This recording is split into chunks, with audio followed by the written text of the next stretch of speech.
Você já pensou em comprar uma participação em um shopping pagando mais barato do que uma entrada para o cinema? Ou mesmo comprar uma participação no metro quadrado mais caro do Brasil, pagando mais barato do que um ticket de estacionamento? E além disso tudo, receber rendimentos mensais na sua conta? Se você quer saber um pouco mais sobre como funcionam os fundos imobiliários e como escolhê-los de acordo com o seu perfil de risco, fica até o final desse vídeo que eu vou te explicar. Assim como os fundos de investimento tradicionais que eu falei no vídeo passado, inclusive vou deixar aqui na descrição o link se você ainda não assistiu, os fundos imobiliários são como um condomínio de investidores, que reúne o recurso de todos eles para que um gestor profissional aplique. Mas dessa vez, ao contrário dos fundos de investimento tradicionais, eles aplicam exclusivamente em ativos do setor imobiliário. Ou seja, ao invés de você comprar um imóvel que vale centenas de milhares de reais ou mesmo milhões, comprando cotas de fundos imobiliários, você tem exposição a vários imóveis e ainda tem o benefício de receber todos os meses dividendos na sua conta da sua corretora ou do seu banco. E além disso, o seu capital ele vai ser gerido por um gestor profissional que vai cuidar da compra, da venda e de todos os ativos que compõem esse fundo imobiliário. E sempre buscar o melhor retorno para os seus cotistas. Mas aqui cabe um ponto de atenção. Lembra que eu comentei com vocês que esses fundos eles pagam dividendos mensalmente? Pois é, atualmente esses dividendos eles são isentos de imposto de renda para pessoas físicas. Mas a partir do dia 1º de janeiro de 2026, esses dividendos passarão a ter uma tributação de 5%, graças à MP 1228 de 2025. Agora que você entende um pouco mais sobre como funciona a dinâmica dos fundos imobiliários, vamos discutir quais são os tipos de fundos disponíveis para se investir. E só lembrando que, caso tenha alguma dúvida, coloca aqui nos comentários. Para começar, vamos falar sobre os fundos de tijolos. Esses fundos, eles investem, como o próprio nome diz, em imóveis físicos, né? Eles investem diretamente no tijolo. Em resumo, o patrimônio do fundo, ele é composto por propriedades reais, essas que você consegue ver de fato na rua. Os dividendos que são pagos mensalmente pro cotista, eles provêm dos aluguéis que os inquilinos pagam para o fundo e o fundo distribui para os seus cotistas. E além desses aluguéis que o fundo recebe, o cotista ele pode se beneficiar da valorização das cotas que esse fundo vem a ter no longo prazo. Isso é, as propriedades vão se valorizando e isso vai se refletindo no balanço patrimonial desse fundo. Mas um ponto de atenção para você que está pensando em investir nos fundos de tijolo é que, por eles investirem em propriedades reais, essas propriedades elas podem sofrer com vacância, custos mais altos com manutenção ou algum tipo de intempérie, o que isso acaba trazendo maior imprevisibilidade para o fluxo desse fundo.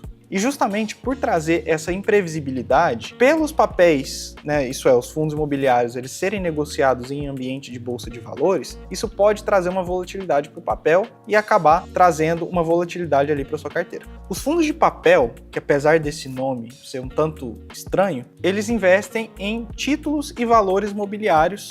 Em outras palavras, ele não investe em imóveis físicos, como acontece nos fundos de tijolo. Ele investe em títulos como letras de crédito imobiliário, as LCIs, as letras hipotecárias, os certificados de recebíveis imobiliários e até mesmo outras cotas de fundos de investimento imobiliário. Os rendimentos desses títulos muitas vezes estão atrelados a índices de mercado, como por exemplo o IPCA, o IGPM e até mesmo o CDI. Além disso, esse tipo de fundo ele pode apresentar menos volatilidade do que um fundo de tijolo, por exemplo. Isso porque, com esse tipo de fundo, você não incorre em vacância, você não incorre em custos extras. O principal risco associado aos fundos de papel está ligado justamente à inadimplência dos devedores desses títulos, o que pode, de fato, afetar a rentabilidade do fundo e prejudicar o preço da cota. Aproveitando, o que você está achando do vídeo até o momento? Ficou alguma dúvida? Coloca aqui nos comentários. Os fundos híbridos, como o próprio nome já sugere, ele é uma mistura entre os fundos de tijolo e os fundos de papel. Eles podem investir tanto em imóveis físicos quanto em papéis ligados ao setor imobiliário. Essa flexibilidade permite que o gestor consiga ajustar a posição do fundo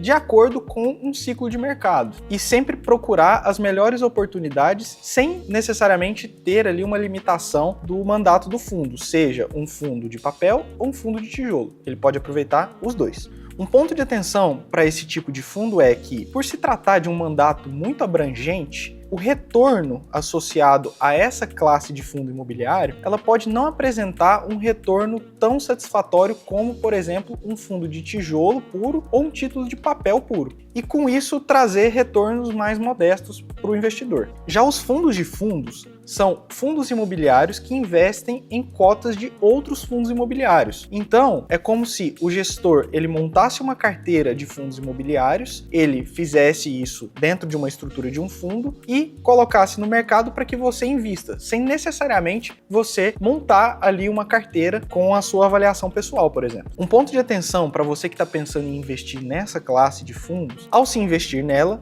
você pode estar incorrendo em uma dupla taxa de administração. E isso pode, a longo prazo, corroer bastante a rentabilidade desse seu investimento. E por fim, mas não menos importante, tem os fundos de desenvolvimento. Esses fundos investem majoritariamente na aquisição de terrenos, no desenvolvimento de projetos imobiliários e outros projetos que venham a ser incorporados no setor imobiliário. Esses fundos, eles podem oferecer um retorno bastante significativo para o investidor, mas isso implica muitas vezes que o investidor precisa passar alguns anos com ele até que ele consiga ter um resultado satisfatório. Mas o investimento nesse tipo de fundo também pode acarretar em alguns riscos para o investidor, como, por exemplo, riscos associados à construção civil, como um atraso de obras ou mesmo um estouro no orçamento. Mas antes de você correr para sua corretora ou seu banco para montar a sua carteira de fundos imobiliários, é muito importante que você leve em consideração alguns indicadores para que você consiga decidir da melhor forma. O primeiro deles é o seu objetivo com os fundos imobiliários. O seu objetivo é buscar uma renda passiva mensal? O seu objetivo é buscar uma valorização do seu capital no longo prazo ou uma combinação das duas? E o segundo ponto, que eu já falo bastante aqui no canal, é qual é o seu perfil de risco? Você é conservador, moderado ou arrojado? Fundos de tijolo, eles podem oferecer uma valorização maior, mas também estão sujeitos à vacância e eventuais manutenções que não estavam programadas. Os fundos de papel, eles podem apresentar uma maior estabilidade, mas carregam com eles esse risco de inadimplência dos seus emissores. O terceiro ponto é a avaliação da liquidez desse papel.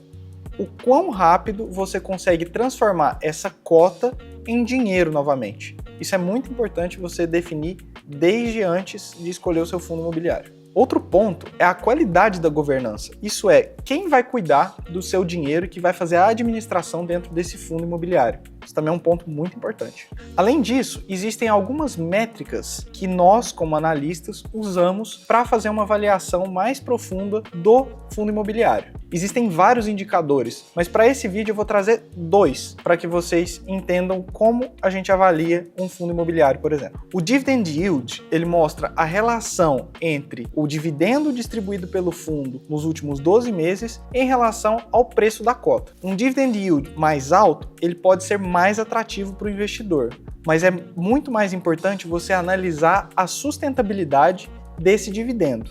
Isso porque pode indicar que o preço da cota ou ele caiu muito ou que o fundo distribuiu rendimentos muito acima do normal e que podem não se traduzir como verdade no futuro. O preço sobre o valor patrimonial é um indicador que compara o preço do ativo hoje em relação ao seu valor patrimonial, isso é, de todos os ativos que compõem a carteira daquele fundo. Um preço sobre valor patrimonial igual a 1 significa que o fundo ele está negociando a um valor justo com relação aos ativos que ele tem na carteira. Um preço sobre valor patrimonial menor do que 1 significa que o preço está descontado em relação a todos os ativos que compõem aquele fundo. E isso pode indicar uma boa oportunidade de compra ou mesmo pode ser o início de uma sinalização de problemas desse fundo. É muito importante você checar o histórico. Um preço sobre valor patrimonial maior do que 1 pode significar que o preço que ele está sendo negociado hoje está superior ao que os ativos daquele fundo de fato estão valendo. Isso pode indicar que o mercado está muito otimista com esse fundo, mas também pode significar que o fundo não é uma boa opção para se investir agora. E eu volto sempre a dizer, se ficou alguma dúvida com relação a qual fundo escolher, qual a melhor classe, como eu escolho o melhor fundo para o meu perfil, deixa aqui nos comentários que eu vou ter o prazer de te responder. E se você acha que esse vídeo te ajudou a entender um pouco mais sobre fundos imobiliários, deixe seu like, compartilhe esse vídeo com quem você acha que pode se interessar por esse assunto, se inscreva no canal e ative o sininho para não perder os novos vídeos.